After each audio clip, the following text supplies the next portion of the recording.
Welcome back. రాజ్యసభలో ఇవాళ తెలంగాణ సమస్యపై ప్రైవేటు బిల్లు ప్రవేశపెట్టనున్నారు బీజేపీ నేత ప్రకాష్ జావదేకర్. ప్రైవేటు బిల్లు ప్రవేశపెట్టేందుకు అనుమతి లభించింది. ప్రైవేటు బిల్లుపై ఈ మధ్యాహ్నం 2 గంటలకు చర్చ ప్రారంభం కానుంది. సుమారు 2 గంటల పాటు చర్చ జరిగే అవకాశం ఉంది.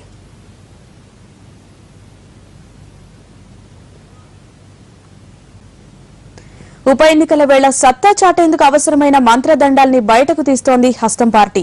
జగన్ వర్గం ఎమ్మెల్యేలతో మైండ్ గేమ్ కు ప్రిపేర్ అవుతోంది. వారిని మానసికంగా దెబ్బకొట్టి పాలిటిక్స్ ను ప్లే చేయడానికి రంగం సిద్దం చేస్తోంది.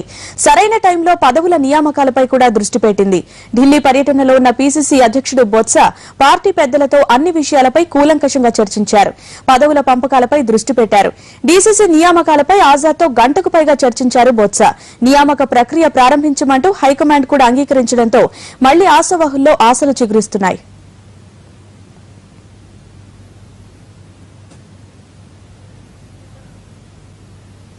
బై ఎలక్షన్లను సవాల్గా తీసుకున్న టీడీపీ